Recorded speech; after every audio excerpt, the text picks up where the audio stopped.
할렐루야. 하나님께서 오늘도 거룩하고 복된 안식일을 우리에게 허락하신 것, 참으로 세상 가운데에서 하나님을 잠시나마 잊고 살아갈 때 밀려오는 삶의 불안과 염려, 근심, 걱정으로부터 우리를 자유케 하시고 쉼을 얻게 하시고 평안케 하시려고 오늘 우리에게 이러한 귀한 은혜의 자리, 복된 자리 허락하여 주신 줄로 믿습니다. 우리 주님 앞에 예배로 나아갈 때에 우리 주님께서 우리에게 크신 복과 은혜 허락하여 주실 줄로 믿습니다. 전심으로 또 자원하는 마음으로 기쁨으로 감사함으로 우리 주님 앞에 나아가기를, 또 우리의 죄와 허물로 인하여서 주님과 우리 사이에 막힌 것이 없도록 감사와 회개의 기도를 드리시며 우리 예배로 나아가시겠습니다. 다같이 기도하십니다. 거룩하신 하나님 아버지, 오늘도 이 복된 주일, 거룩한 주일 우리에게 허락하여 주시고 주 앞에 기도로 찬양으로 우리 정성과 승리로 나아갈 수 있게 하시면 감사합니다. 오늘 이곳에 주님이 임재해 주시고 우리 예배의 주인 되어 주시고 우리 모든 성도들이 주님 안에 거할 수 있는 주님의 평안과 힘과 능력, 주님 위로와 주님 주시는 사랑, 자비와 긍휼, 힘입을 수 있는 복된 시간 되게 해주시옵소서. 정리에게 성령의 요제를 펴주시고 죄사함의 공로를 힘입어 은혜의 보좌 앞에 담대히 사용하여 주시고 우리 주님께서만 홀로 영광 받아주시옵소서. 주님, 우리에게 인격적으로 임하여 주시고 주님의 사랑과 평화로 임하여 주시옵소서. 주님 앞에 찬양드리는 우리 모든 찬양을 응양하여 주시고 우리 모든 성도들 특별히 우리 찬양을 붙잡아 주시고 성령으로 오신 감동을 전하시는 주만의 찬양을 인도하여 주시고 감사합니다.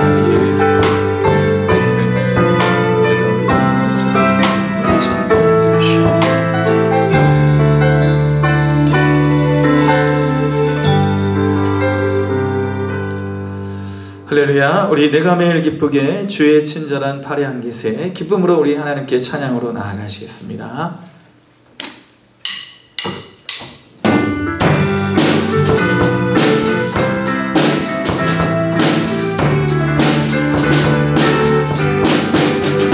내가 매일 기쁘게 순례의 길 행하는 주의 팔이 나를 안보하며 내가 주의 큰 복을 받는 참된 비결을 주의 영이 함께함이라.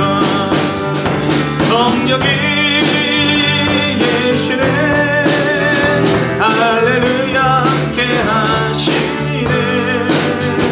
좁은 길을 걸으며 만나 기뻐하는 것 주의 영이 함께함이라. 우리 박수 치면서 죄에 빠져서 변화람이 없을 때 예수 십자가의 공로 힘입어 깃발 아래 엎드려 참된 평화 얻으는 주의 영이 함께함이라. 성령이 계시네 할렐루야 함께하시네. 좁은 길을 걸으며 만나 기뻐하며 주의 영이 함께하리라.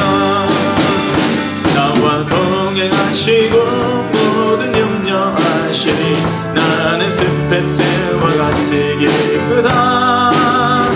내가 기쁜 마음으로 주의 뜻을 행하면 주의 영이 함께하리라. 성령이 계시네 할렐루야 함께하시네. 좁은 길을 걸으며 만나 기뻐하는 것 주의 영이 함께하리라.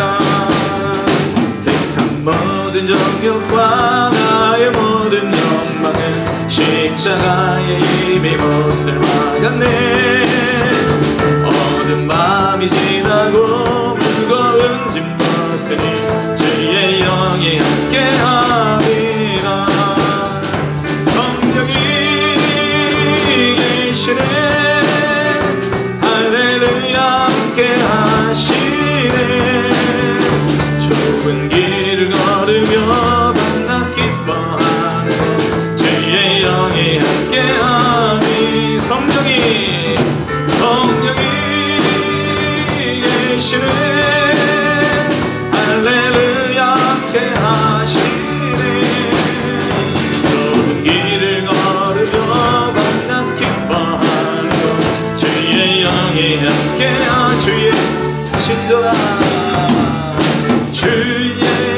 신선한 발에 안기세 우리 마음이 평안하리리 항상 기쁘고 복이 되겠네 영원하신 발에 안기세 주의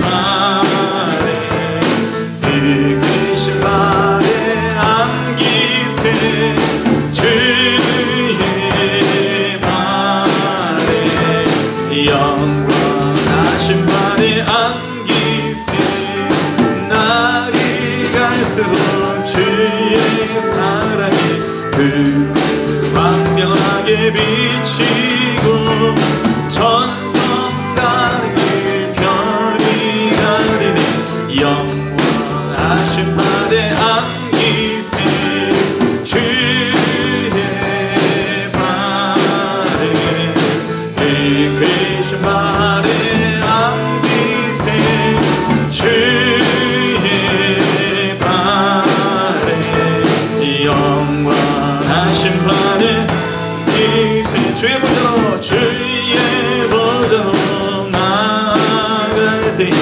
기뻐 찬미 소리 외치고 겁과 두려움 없어지리니 영원하신 발에 안기세 주의 발에 늙으신 발에 안기세 주의 발에 영원하신 우리 목소리로만 들어봐 주의 발에 늙으신 발에 안기세 한 번 더 주의 발에 우리 다같이 하겠습니다 주의 발에 늙으신 발 늙으신 발에 안기 주의 발에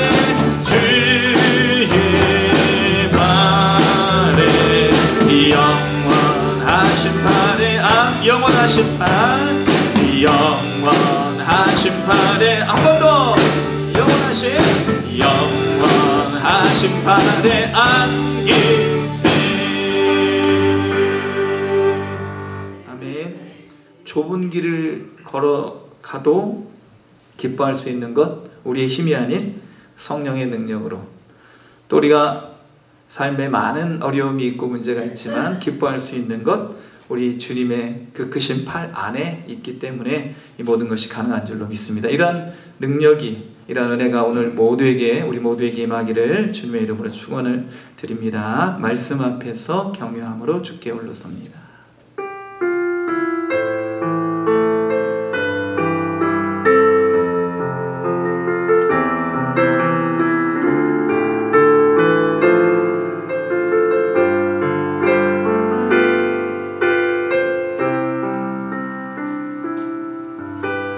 말씀 앞에서 경외함으로 주께 홀로 섭니다. 생명의 말씀 읽고 순종해 주를 예배함. 우리 한 번 더 말씀 앞에서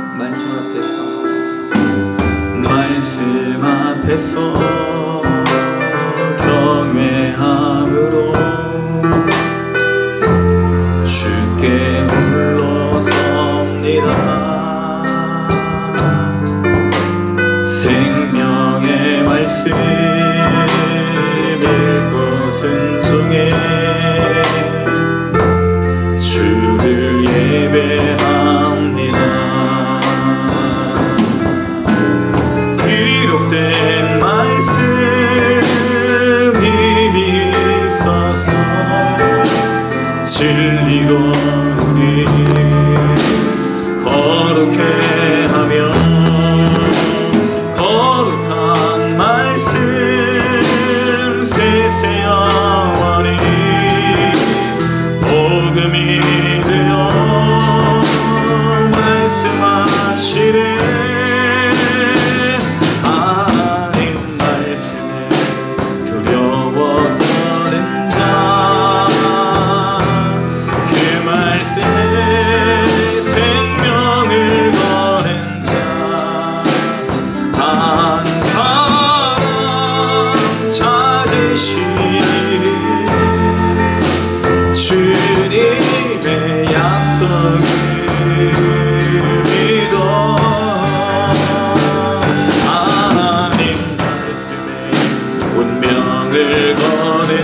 기록된 말씀 힘이 있어서, 기록된 말씀 힘이 있어서 진리로 우리를 거룩해 하며, 거룩한 말씀 세세 영원히 복음이 되어 말씀하시네. 하나님 말씀에 두려워 떠는 자, 그 말씀에 생명을 거는 자, 한 사람 찾으시리. 주님의 약속을 믿어. 하나님 말 운명을 거는 자, 명을 거는 자, 순종하며 주 따라가는 자, 영원한 하나님 나라 이루어갈 주의 교회요.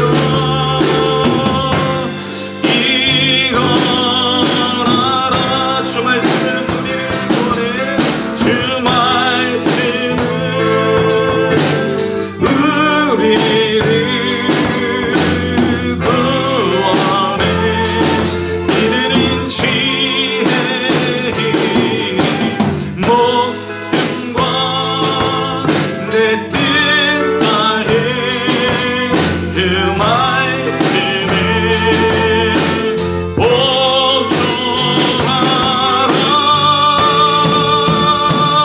하나님 말씀에 두려워 떠는 자, 그 말씀에 생명을 거는 자, 한 사람 찾으시리. 주님의 약속을 믿어. 하나님 말씀에, 하나님 말씀에 운명을 거는 자, 순종하며 주 따라가는 자, 영원한 하나님 나라 이루어갈 주의 교회요. 일어나 일어나라 일어나라 일어나라.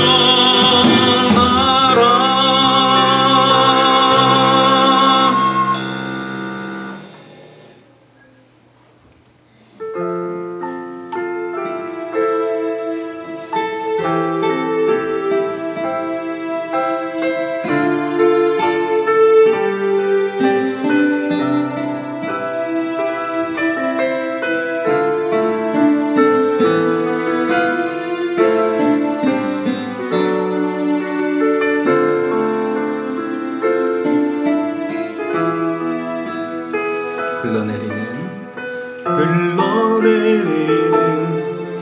눈물의 의미를 이제 난 알 수 있겠소.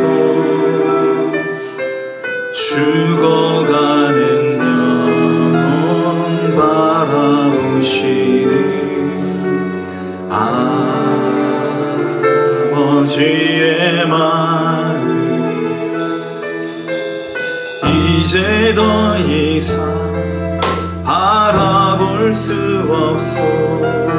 그들에게 나 달려가겠소.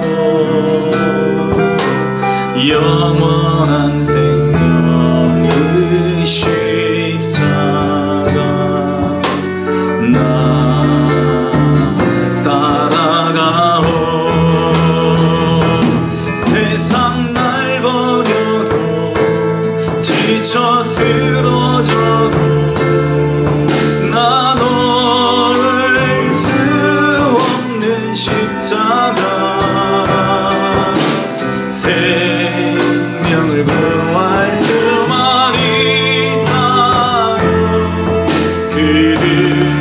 주를 볼 수 있다면 나의 생명이라도 두고 가겠소.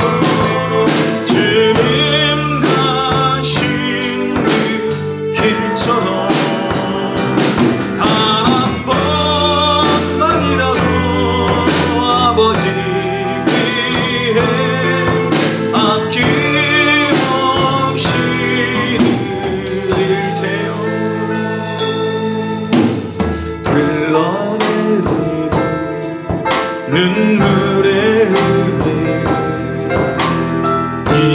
이제나 알 수 있겠소. 죽어가는 영혼 바라보시는 아버지의 마음 이제 더 이상 바라볼 수 없어. 그들에게 나 달려가겠소. 영원한 생명 그 십자가 나 따라가오. 세상 날 버려도 지쳐 쓰러져도 나 놓을 수 없는 십자가 생명을 구할 수만 있다면 그는 주를 볼 수 있는 나의 가슴 속에서 나의 가슴 속에서 흐르는 눈물 내 아버지 사랑이죠. 이제 울지 말아요. 세상 모두가 주의 이 나의 생명이라도 두고 가겠소. 나의 생명이라도 두고 가겠소. 주님 가신 그 길처럼 단 한 번만이라도 아버지 위해 아낌없이 나의 가슴 속에서 나의 가슴 속에서 흐르는 눈물 내 아버지 사랑이죠. 이제 울지 말아요. 세상 모두가 주의 이름 부를 테요.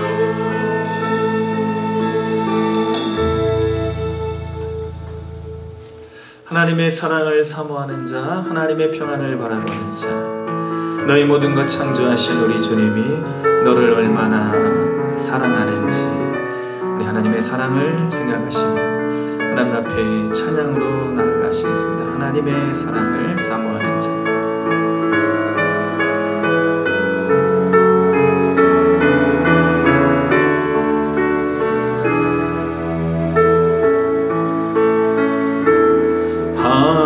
하나님의 사랑을 사모하는 자, 하나님의 평안을 바라보는 자, 너의 모든 것 창조하신 우리 주님이 너를 얼마나 사랑하시는지 하나님께 찬양과 경배하는 자, 하나님의 선하심을 닮아가는 자, 너의 모든 것 창조하신 우리 주님이 너를 자녀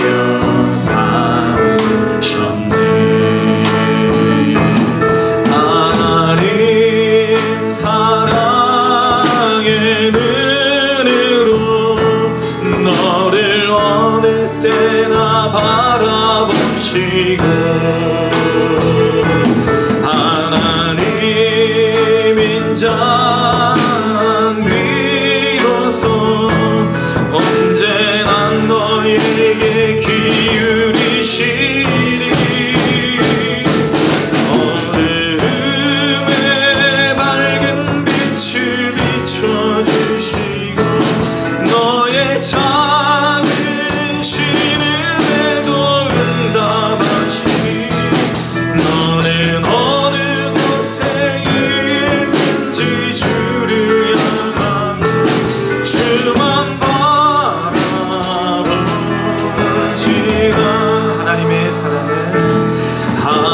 하나님의 사랑을 사모하는 자 하나님의 평안을 바라보는 자 너의 모든 것 창조하신 우리 주님이 너를 얼마나 사랑하시는지 하나님께 찬양과 경배하는 자 하나님의 선하심을 닮아 나의 모든 것 창조하신 우리 주 나를 자녀 삼으시오 하나님 사랑의 눈으로 하나님 사랑의 눈 나를 어느 때나 바라보시고 하나님인 자 언제나 나에게 기울이시니 어두움에 밝은 빛을 비춰준 나의 작은 신음에도 응답하시니 나는 어느 곳에 있든지 주를 향하고 주만 바라보 하나님 사랑의 눈으로 하나님 사랑의 눈 너를 어느 때나 바라보시고 하나님인 자 비로소 언제나 너에게 기울이시리 어두움에 밝은 빛을 비춰주시고 너의 작은 신음에도 응답하시니 너는 어느 곳에 있는지 주를 향하고 주만 바라 어둠에 밝은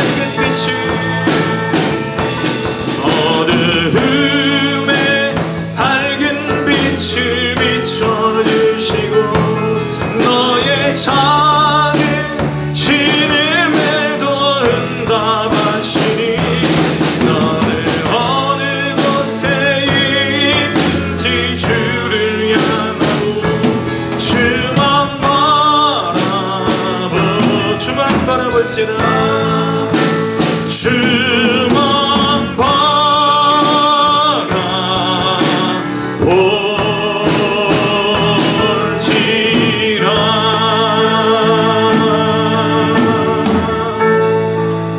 우리 이 시간 주님께 맞춰서 함께 기도하시겠습니다.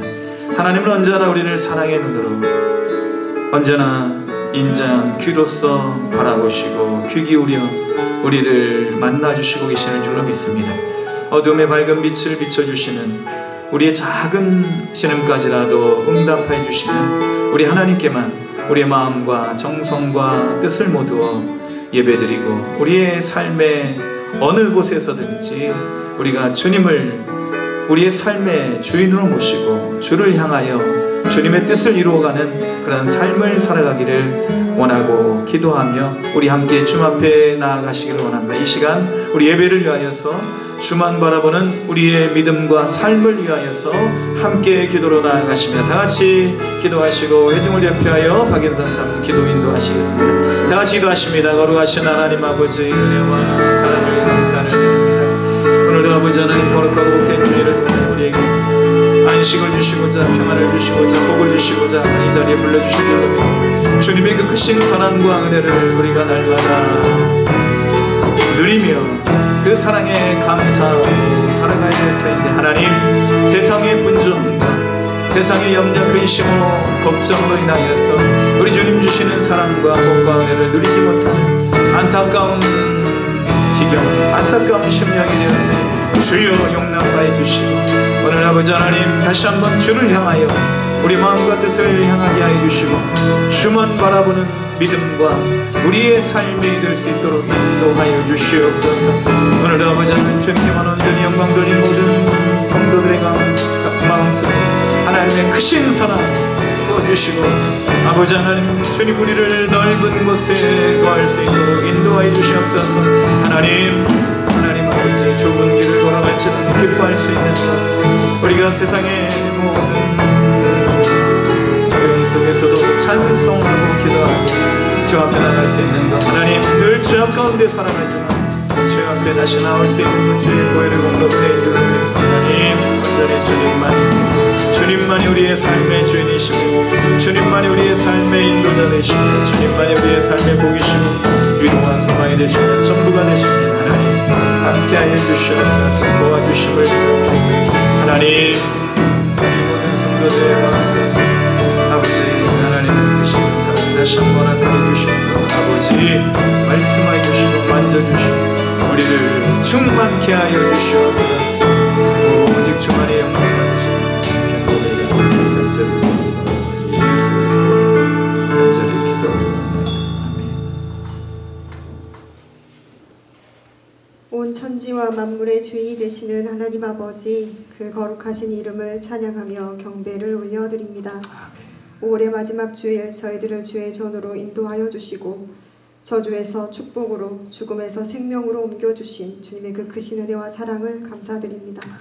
그 크신 은혜 의지하여 이 시간 하나님을 예배하며 나아가오니 저희들의 예배를 기쁘게 받아 주시옵소서. 아멘. 그 참혹한 십자가에 주 달려 흘린 피 샘물같이 늘 흘러서 죄 씻어주신 주님, 나 믿노라 믿노라 고백하며 찬양하지만 그 고백이 허공을 맴도는 의미 없는 울림은 아니었는지요.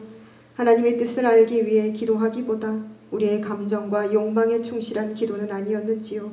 이 시간 저희들의 삶을 돌아보며 회개하오니 저희들을 긍휼히 여기사 용서하여 주시옵소서.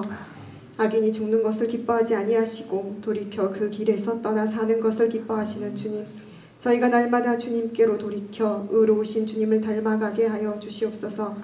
비열함이 인생 중에 높임을 받고 악인들이 곳곳에서 날뛰는 악한 시대를 살아가고 있습니다.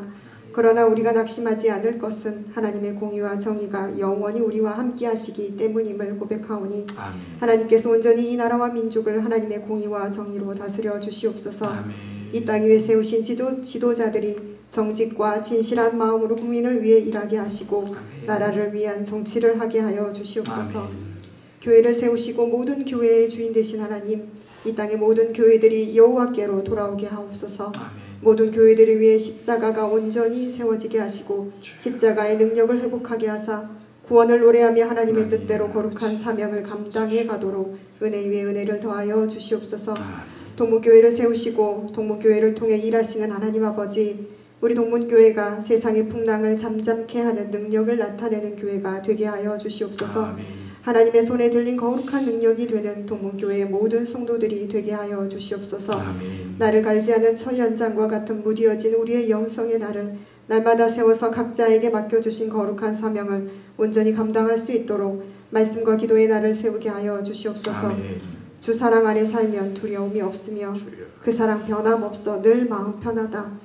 저 폭풍 몰아쳐도 내 마음 떨려도 주 나의 곁에 계셔 겁낼 것 없어라. 이 찬양의 고백이 저희의 고백이 되어 삶의 문제와 육신의 연약함 가운데 있는 모든 성도들이 오직 믿음으로 하나님만 의지하며 승리하는 삶을 살아가게 하여 주시옵소서. 아멘. 이 시간 하나님의 귀하신 말씀 들고 단위에 서신 목사님 성령의 충만함으로 붙들어 주셔서 오직 예수 그리스도만이 선포되게 하시고 오직 예수로만 살아가기를 다짐하는 은혜의 시간 되게 하여 주시기를 간절히 간구하오며 예수님의 이름으로 기도드립니다. 아멘.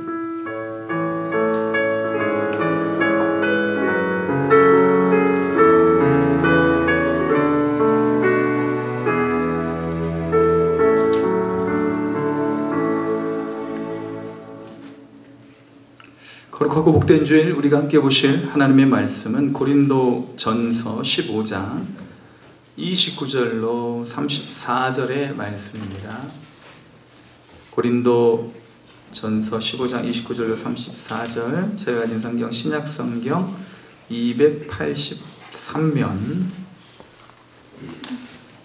고린도전서 15장 29절로 34절의 말씀을 봉독해 드리겠습니다. 만일 죽은 자들이 도무지 다시 살아나지 못하면 죽은 자들을 위하여 세례를 받는 자들이 무엇을 하겠느냐? 어찌하여 그들을 위하여 세례를 받느냐? 또 어찌하여 우리가 언제나 위험을 무릅쓰리요? 형제들아, 내가 그리스도 예수 우리 주 안에서 가진 바 너희에 대한 나의 자랑을 두고 단언하노니 나는 날마다 죽노라. 내가 사람의 방법으로 에베소에서 맹수와 더불어 싸웠다면 내게 무슨 유익이 있으리요? 죽은 자가 다시 살아나지 못한다면 내일 죽을 터이니 먹고 마시자 하리라. 속지 말라. 악한 동무들은 선한 행실을 더럽히나니 깨어 의를 행하고 죄를 짓지 말라. 하나님을 알지 못하는 자가 있기로 내가 너희를 부끄럽게 하기 위하여 말하노라. 아멘. 21세기의 C.S. 루이스라고 하는 팀 켈러 목사님, 이제 작년 요맘때 이제 하나님의 부르심을 받고 하늘로 소천하셨는데, 이제 그 목사님이 쓰신 부활을 입다라는 책에서 말하기를, 코로나19의 시대, 팬데믹의 일명 전 지구적 전염병이 지구를 또 인류를 위협할 때 사람들이 인간의 한계를 깨달았지만, 그러나 그 팬데믹이 이제 엔데믹, 이제 풍토병, 감기와 같은 그런 어떤 질병으로 이제 분류되기 시작할 무렵부터 다시 사람들이 신이 될 수 있다 생각하는 그런 아주 위험한 길로 나아가고 있다 이야기를 하였습니다. 그래서 이제 하버드 대학교의 스티븐 핑거라는 사람이 쓴 우리 본성의 선한 천사, 그리고 예루살렘 히브리 대학의 교수인 유발 하라리가 쓴 호모 데우스, 이제 인간 신이라는 뜻이죠. 그래서 이런 책들이 다시 이제 사람들이 관심을 끌게 되고 베스트셀러가 되어가고 있다는 것입니다. 이런 책이 주장하는 것은 뭐냐면 인류의 미래는 신이 책임지는 것이 아니라 사람이 책임지는 것이다. 이제 사람이 인류의 미래에 대한 책임을 질 뿐만 아니라 신이 되었다라고 주장하는 그런 내용들이 이 책에 실려 있다는 것입니다. 그러나 이제 이 팀 켈러 목사님의 진단에 의하면, 또 모든 우리 일반인들이 이런 어떤 미래를 전망해 봐도 그리 밝지 않은 미래를 우리가 바라보게 됩니다. 인류의 수명이 연장됐기는 했지만 자연의 파괴로 인해서 기후변화, 식량 위기, 그리고 지속적인 전쟁과 그리고 다시 발발할지 모르는 팬데믹의 공포, 이런 여러 가지 인류를 위협하는 요인들이 곳곳에 도사리고 있다는 것입니다.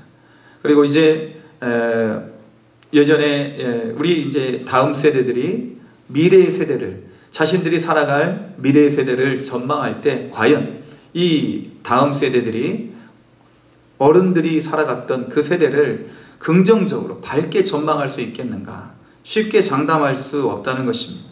그러므로 목사님은 부활을 입다라는 책에서 이러한 사회적 문제, 환경의 문제를 극복하기 위해서 필요한 것이 바로 부활의 능력이라는 것입니다. 부활의 능력. 사람이 변하지 않으면 기후를 변화시킬 수 없고, 사람이 변하지 않으면 사람들끼리 하는 전쟁을 그치게 할 수가 없다는 것입니다. 그러므로 이 사람을 변화시키는 강력한 힘은 바로 부활의 능력에 있다는 것이죠. 고린도전서 15장은 부활장으로 알려져 있습니다. 이 5가지 부분으로 이 15장을 나눌 수가 있는데요.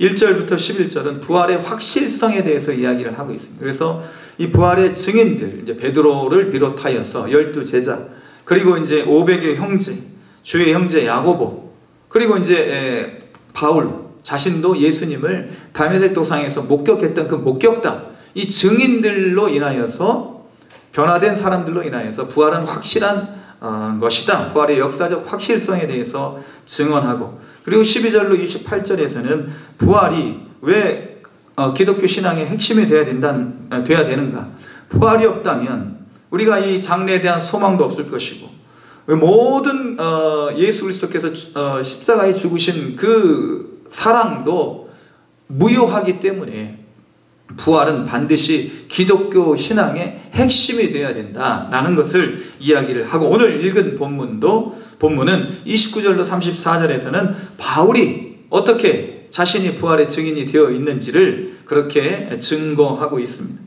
그리고 이제 이 다음 이제 단락인 35절로 49절에서는 과연 우리가 부활을 했을 때 어떤 형태로 살아나게 될 것인가, 다시 부활체가 될 것인가, 예수님처럼 영광의 형체가 된다는 것입니다.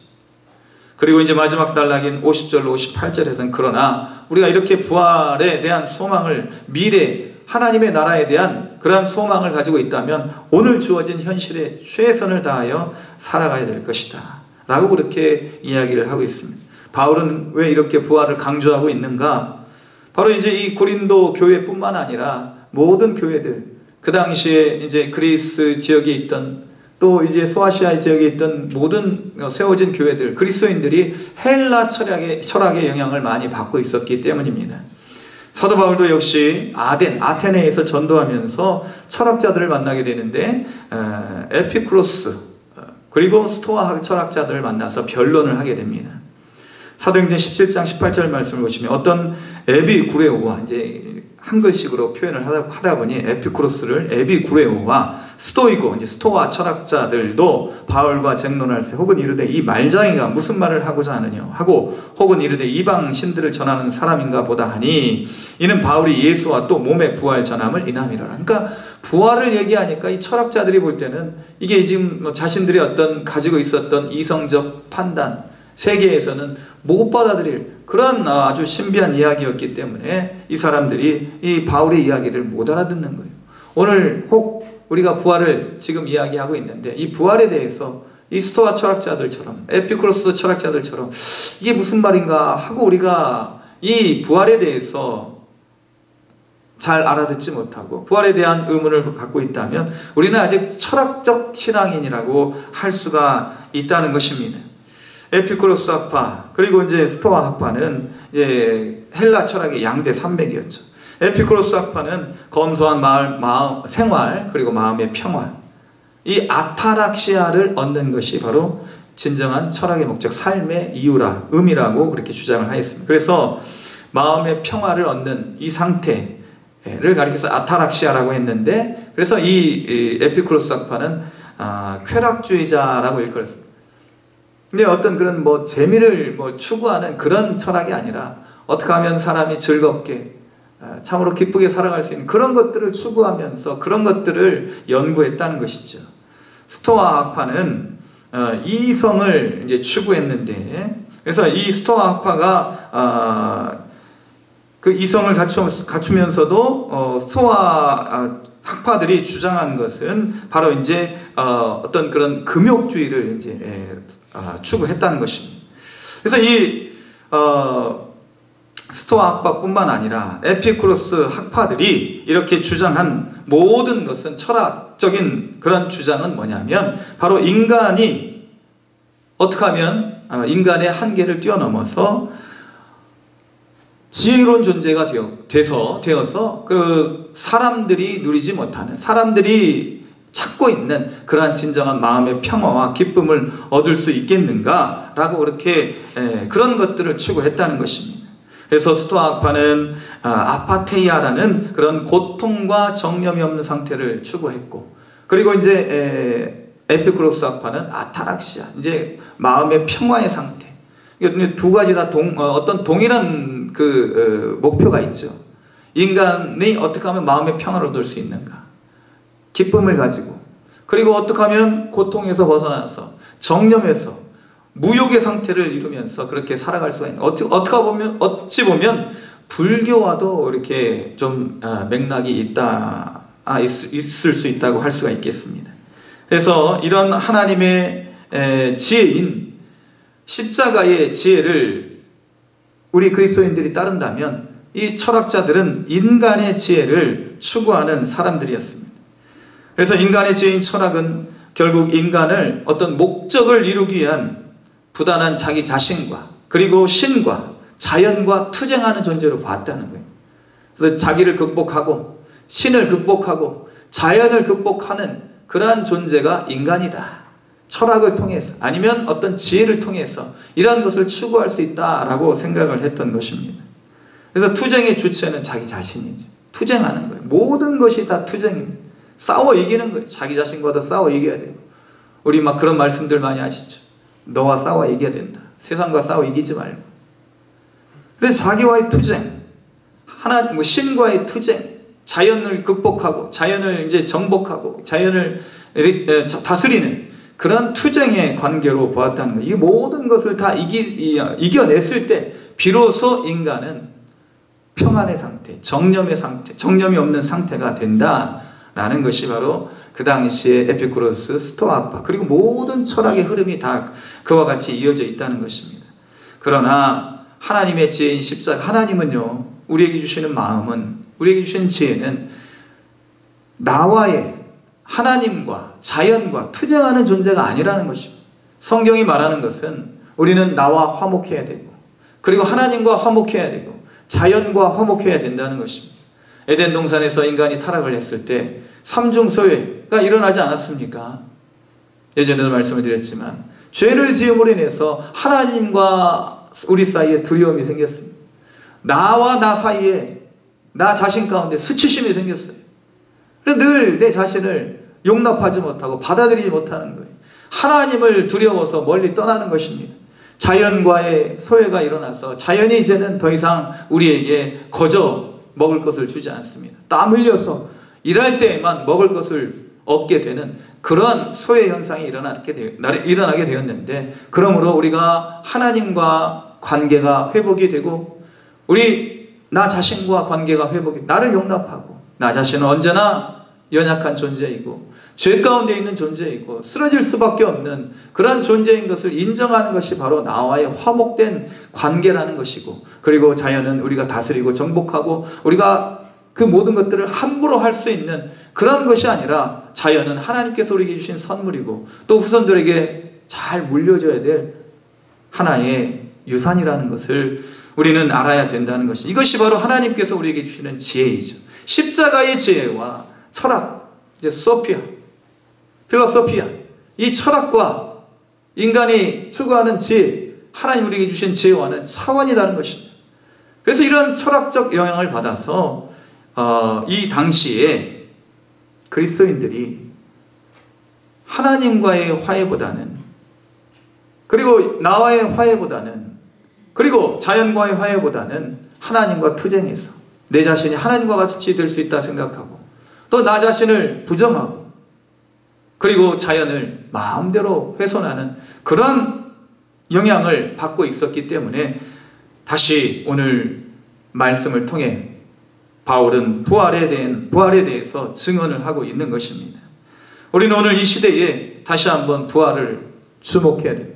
그리고 그 부활의 증인이 돼야 될 줄로 믿습니다.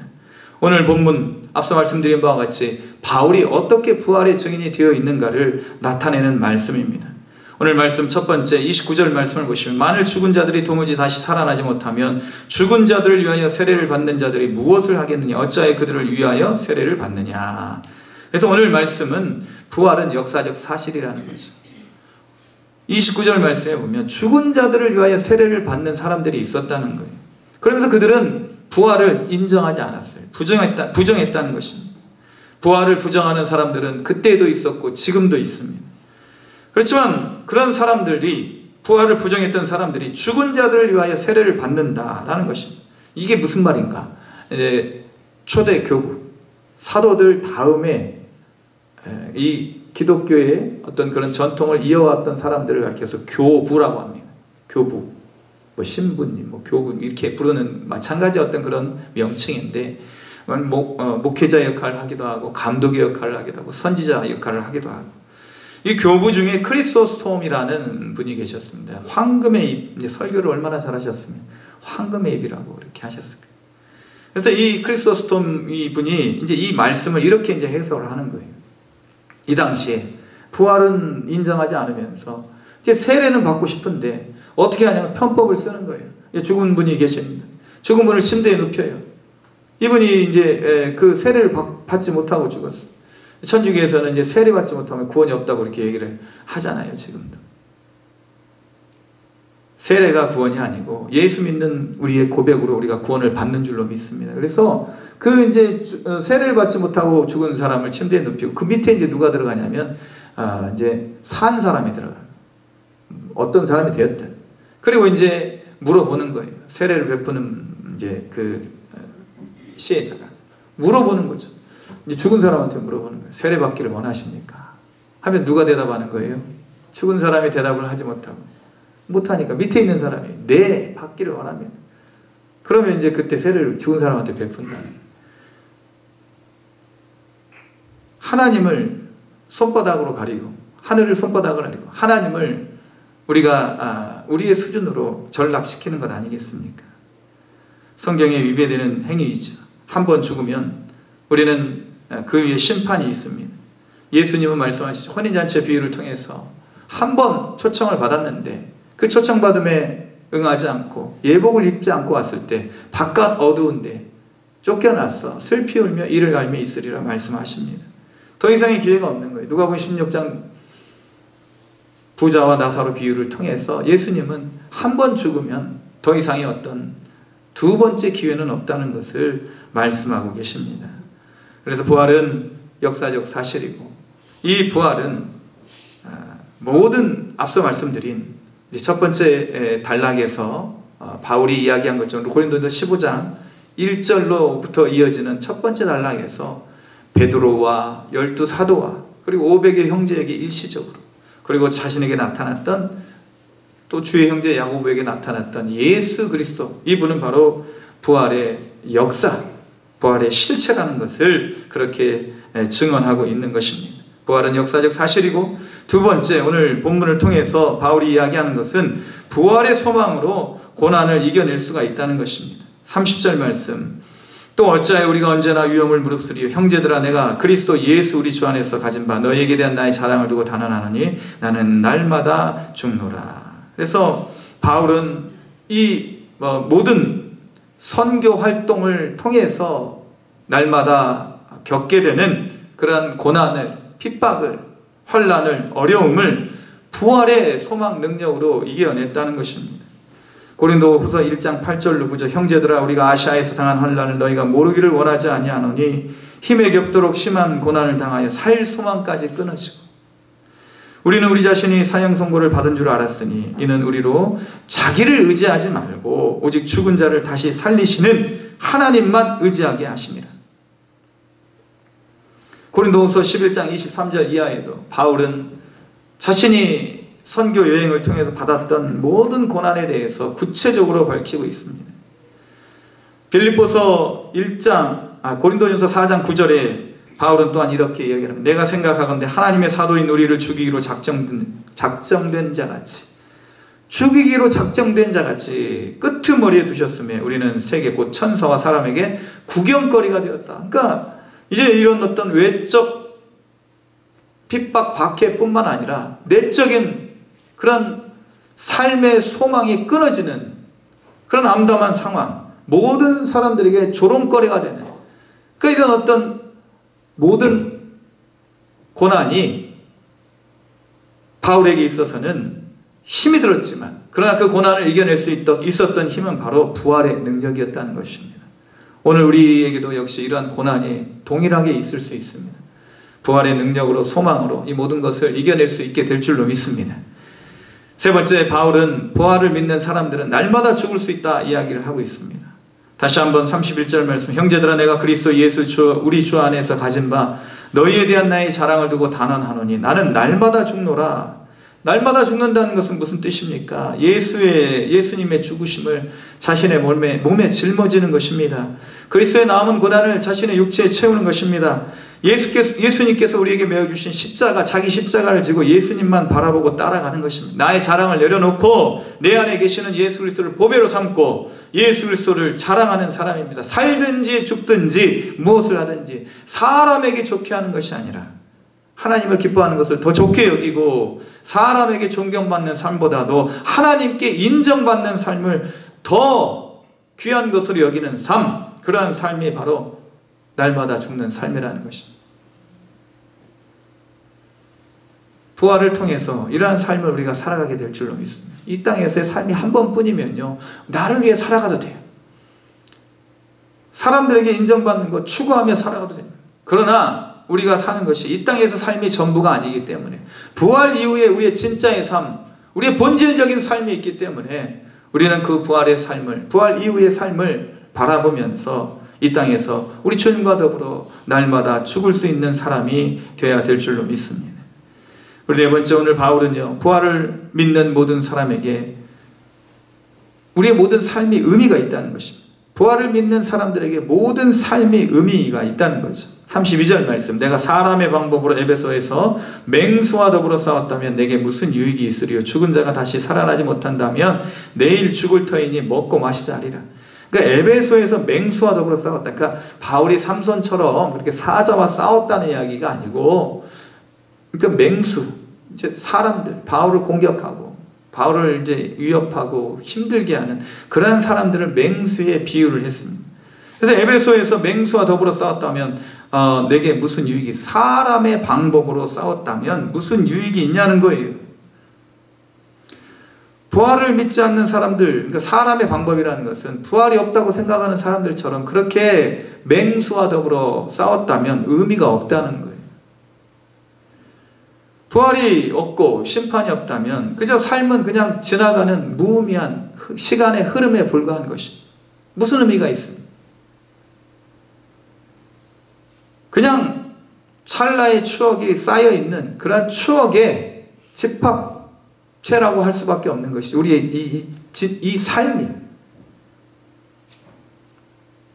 그러나 부활이 있기 때문에 우리는 우리 모든 삶의 순간순간이 추억이 아닌 하나의 의미가 되는 것입니다. 경기하는 사람들은 상 받기를 바라고 경기에 열심히 임하게 되죠. 그런데 상 주는 사람이 없어요. 평가해 주는 사람이 없어요. 응원해 주는 관중이 없어요. 그러면 운동장에서 달리는 것이 무슨 의미가 있냐는 것입니다. 누군가 내가 열심히 하는 것에 대해서 지켜봐 주고 평가해 주고 이런 것에 대해서 칭찬해 주고 보상해 주는 그런 사람들이 있다면 열심히 할 수밖에 없는 것 아니겠습니까? 이 평가자가, 진정한 심판자가 바로 하나님이신 줄로 믿습니다. 하나님은요, 우리의 모든 것을 다 알고 계시고 평가해 주시는 분이십니다. 그러나 하나님 없는 삶은요, 아무런 의미가 없는 삶이라는 거죠. 초등학교 5학년 교과서에 실려 있다고 하던데요, 예전에 한번 말씀을 드렸습니다. 꽃들에게 희망. 애벌레 2마리가 이제 서로 이제 막 그 애벌레 탑을 막 올라가는 거죠. 애벌레가 애벌레를 밟고 막 애벌레끼리 뭉쳐있는 그 탑, 애벌레 탑. 거기를 막 올라갑니다. 밟고 올라가는 거예요, 애벌레끼리. 그러다가 이제 내려와요. 지쳐서 내려오고, 치여서 내려오고. 둘이 이제 막 그 이야기를 하는 것입니다. 우리 어떻게 올라가지? 어떻게 올라가지? 그런데 이제, 노랑 애벌레가 이제 늙은 애벌레를 보게 되죠. 늙은 애벌레가 이제 고치가 되기 위해서 나무에 달려 있는 것입니다. 고치가 되는 과정, 이 우화를 거쳐서 나비가 되는 건데, 그렇게 해서 이제 노랑 애벌레는 나비가 되고, 여전히 이제 얼룩무늬 애벌레, 호랑나비. 얼룩무늬 애벌레는요, 계속해서 이제 그 애벌레 탑을 이제 올라가다가 끝에 올라가 보니까 거기에 뭐가 있는 거예요? 애벌레가 있는 거예요. 자기 밑에, 발 밑에 애벌레가 있는 거예요. 사람의 모습과 닮아 있어요. 남들을 이기고 경쟁해서 치고 올라갔는데 올라가 보니 아무것도 아닌 거예요. 하나님이 없는 삶이 바로 이러한 삶이라는 것입니다. 그래서 이제 이 책에 보니까 노랑 애벌레가 늙은 애벌레를 만나서 이렇게 이제 대화를 합니다. 노랑 애벌레가 늙은 애벌레를 보니까 나뭇가지에 거꾸로 매달려 있는데 이제 그것이 나비가 되는 일이라 그렇게 이야기를 합니다. 그래서 이제 나비라는 단어를 이해하지 못하는 이 노랑 애벌레가 나비가 어떻게 해야 나비가 되는 건가요? 하고 물어보는 것입니다. 예, 그러자 이제 늙은 애벌레가 이야기를 합니다. 애벌레의 길을 포기할 만큼 날기를 원하는 마음이 간절해야 돼. 그러자 여기 이 책에서 이런 얘기가 나와요. 노랑 애벌레가 이 늙은 애벌레에게 이야기하기를 죽는다는 걸 말씀하시나요? 이렇게 죽는다는 거. 아니 저자가 아마 이 부활에 대한 어떤 소망을 가지고 이 책을 쓰지 않았나. 그래서 이제 이 죽는다는 것을 이해하지 못하자 이제 이 늙은 애벌레가 이야기를 합니다. 겉으로는 죽는 것 같지만 그렇게 해서 이제 우리가 고치 안으로 들어가서 그렇게 나중에 우화가 되는 것이 죽는 것 같지만 참 모습으로 다시 살아나는 거란다. 여전히 살아남는 거란다. 이렇게 얘기를 합니다. 사랑하는 성도 여러분, 우리 부활의 삶이 없다면 우리의 삶은요 그렇게 경쟁하다가 치여서 때로는 떨어지기도 하고 때로는 정복하기도 하지만 아무 의미 없는 삶이 되고 말 것입니다. 2차원적인 애벌레의 삶을 살아갈 수밖에 없는 것이죠. 하나님은 우리에게 3차원 아니 더 높은 차원의 삶을 살아갈 수 있는 그런 부활의 능력을 예수 그리스도의 십자가를 통해서 우리에게 주신 줄로 믿습니다. 이러한 아주 낮은 차원의 삶이 아닌 이 하나님께서 우리에게 주신 보다 높은 차원의 삶을 살아갈 수 있으시기를 주님의 이름으로 축원을 드립니다. 그러므로 우리의 삶의 순간순간은 다 의미가 있다는 것입니다. 범인처럼 그러니까 이 부활을 믿지 않는 사람들처럼 그렇게 살아가면 에베소에서 맹수와 싸워도 그런 것들은 아무 의미가 없다는 것입니다.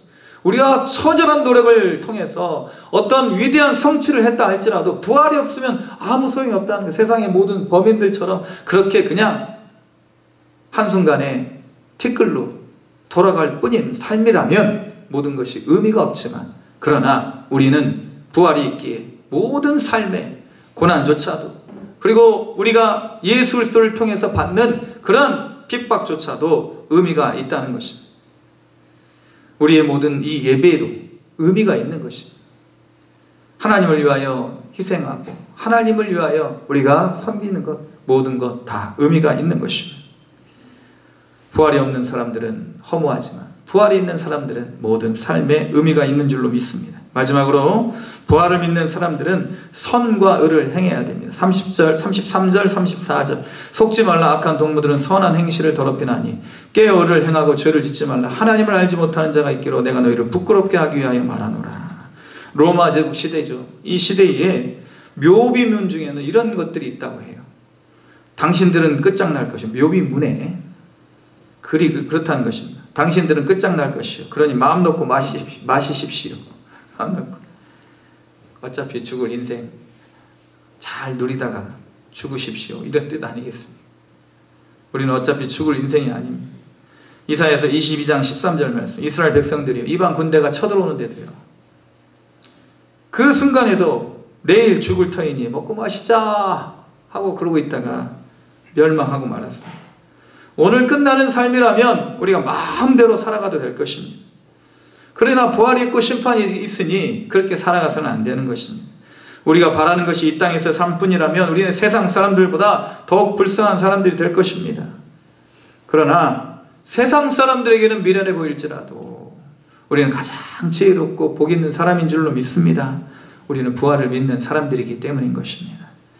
오늘 이 세상에 필요한 것은요 팀 켈러 목사님이 말씀하신 것처럼 호모데우스 인간이 신이 되는 그런 쓸데없는 허무맹랑한 착각과 자부심이 아닙니다. 오직 부활에 대한 소망과 믿음이 미래를 더 희망적이고 더 긍정적으로 우리가 바라볼 수 있게 해 주는 줄로 믿습니다. 우리는 부활의 확실한 증인이 되어야 될 줄로 믿습니다. 부활이 없는 인생은 철학과 과학에 의하면 존재에 대한 이유와 가치를 아직도 모르는 채 자신의 지혜를 깨닫는 인생의 지혜를 깨닫는 먼지에 불과한 것입니다. 바울은 부활에 대한 믿음이 있었기에 자신을 죽이고 예수로 살았습니다. 자꾸만 세상이 더 중요하게 보이고 더 크게 보이고 예수님의 은혜보다 자신의 능력과 노력이 더 돋보인다면 우리는 아직 부활을 믿고 체험하지 못한 사람들이 덜 믿었다는 거죠. 아직 부활 속으로 완전히 우리가 빠져들지 못했다는 것입니다.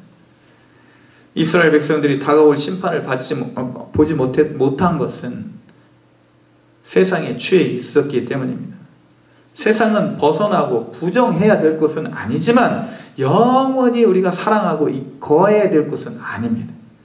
우리의 짧은 인생을 부활에 대한 믿음으로 영원에 잇대어 살아가시는 그런 저와 여러분이 될 수 있기를 주님의 이름으로 축복하고 간절히 기원드립니다. 기도하시겠습니다. 걸어가신 하나님 아버지,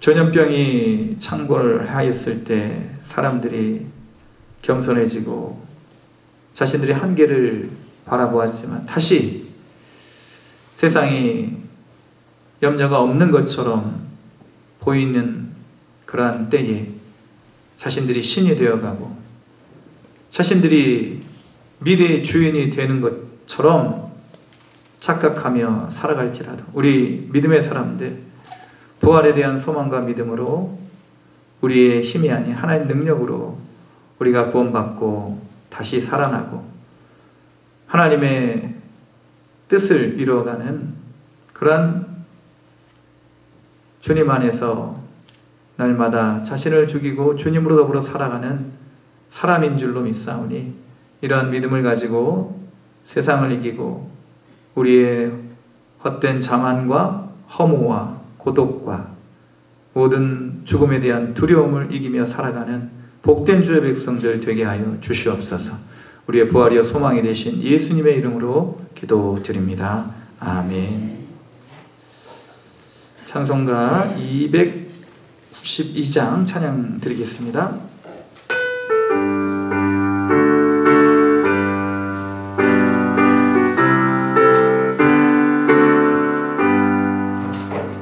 주 없이 살 수 없네 죄인의 구주여 그 귀한 보배 피로 날 구속하소서 구주의 사랑으로 흘리신 보혈이 내 소망 나의 위로 내 영광 됩니다. 주 없이 살 수 없네 나 혼자 못 서리 힘없고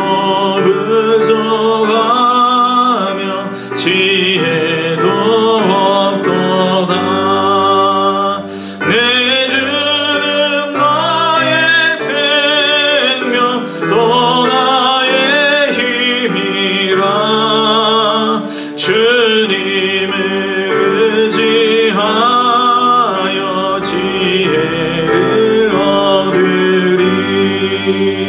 주 없이 살 수 없네 내 주는 아신다. 내 영의 깊은 간구 마음의 소원은 주밖에 나의 마음 네 알아주리요. 내 마음 위로하사 평온케 하시네. 주 없이 살 수 없네 세월이 흐르고 이 깊은 고독 속에 내 생명 끝나도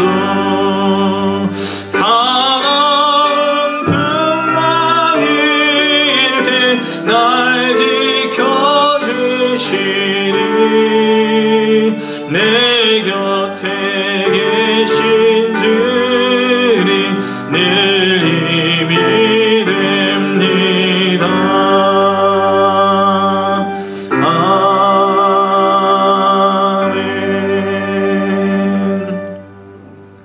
세월이 흐르고 이 깊은 고독 속에 우리의 생명이 끝날지라도 우리는 절망과 두려움 가운데 있지 않을 이유는 우리 주님께서 우리를 위하여 죽음과 고난을 맛보시고 부활의 승리를 주셨기에 우리는 이 부활의 능력을 힘입어 이 땅에서의 삶을 소망으로 살아가게 되는 줄로 믿습니다.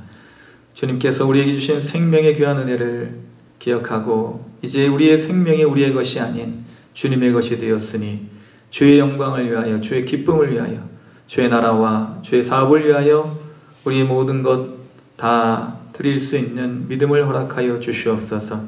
주님께서 우리에게 더 크고 좋은 것, 복된 것으로 채워주시고자 우리의 마음의 정성을 받으시는 줄로 믿사오니 교회를 위하여, 선교를 위하여 또 정한 마음으로 드리는 모든 예물을 기뻐 받아주시고 하나님께서 주신 감사의 조건들을 주 앞에 올려드리오니 주여 범사의 감사를 받아주시고 우리의 모든 육체에 힘을 주시사 일할 수 있음에 감사를 드리며 항상 함께 하신 주님 감사함으로 주님 올려드리오니 받아주시고 건강한 가정 주심을 감사하는 이 감사의 고백도 주님 받아주시옵소서. 생명 주심을 감사하여 주께 올려드리는 감사도 받아주시고 하나님 이런 모든 감사 위에 감사를 우리 모든 성도들에게도 허락하여 주시사 더 크고 놀라우신 주님의 축복을 감사로 확인하며 주께 드리는 우리 모두가 되게 하여 주시옵소서. 주님께 이 모든 예물 바쳐드리오니 주의 나라와 영광을 위하여 친히 사용하여 주시기를 간절히 구하고 나올 때에 우리의 모든 것 되신 예수님의 이름으로 기도드립니다. 아멘. 교회 소식 말씀드리겠습니다. 주보 뒷면을 참조해 주시기 바랍니다. 예배를 사랑하시고 적극적으로 예배에 참여하시는 우리 동문 공동체가 되기를 원합니다. 오늘 일부 예배 후에 우리 전교인 점심 식사가 있습니다. 이제 오랜만에 팬데믹 이제 코로나 이전에는 식사를 하고 그랬었는데 그 후부터 이제 식사를 못 하고 우리가 애찬으로만 이렇게 그동안 친교를 나눴었는데 오늘 좀 정성 들여 준비를 하셨습니다. 어제부터 막 우리 여전도의 회장님 이하 모든 회원들이 잘 준비하시고 또 이렇게 맛있는 음식도 준비했으니 한 번도 빠지지 마시고 다 식사하시고 가시면 좋겠습니다. 그리고 이제 그 식사 준비하는 동안에 이제 미니 바자회 동문 장터를 좀 열까 합니다. 그래서 뭐 물건들이 이제 좀 이렇게 조금 돌았는데 그래서 밑에 1층 소예배신인가요? 많아졌답니다. 네, 그래서 보시고 이렇게 좀 마음에 드시는 것 이렇게 구매해 주시면 이 모든 전액은 다 선교 헌금으로 그렇게 사용하도록 하겠습니다. 그래서 미니 바자회 이제 구경하시면서 잠깐 동안 그렇게 보시고 계시면 또 이렇게 준비하시고 그렇게 식사하시고 이렇게 돌아가시면 좋겠습니다. 다음 주 2부 예배 후에 정기 당회가 이제 목양실에서 있습니다.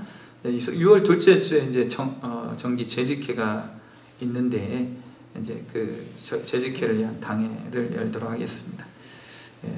온라인 예배 참조해 주시고 한영혼 구원을 위해 기도하시고 전도에 힘쓰는 우리 모두가 되기를 원합니다. 6월 예배위원들께서는 주보와 게시판을 참조하시고 기도로 준비해 주시기를 바랍니다. 우리 옆에 계신 분들, 앞에 계신 분들 바라보시면서 성도 인사 나누겠습니다. 하나님 당신을 사랑하십니다. 사랑하십니다. 사랑하십니다. 사랑하십니다. 사랑하십니다.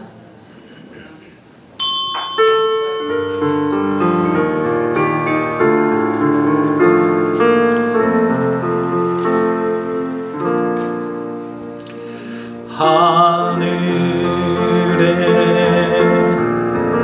계신 아버지 이름 거룩하사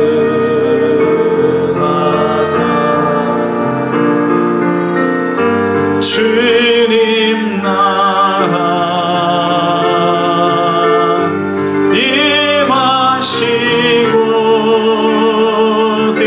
것이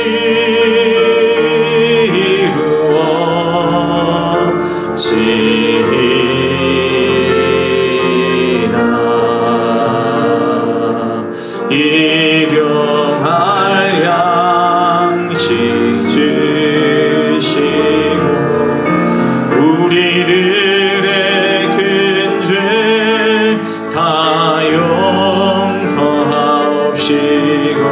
또 시험에 들게 마시고 악에서 구원하소서. 대개 주의 나라 주의 권세 주의 영광 영원히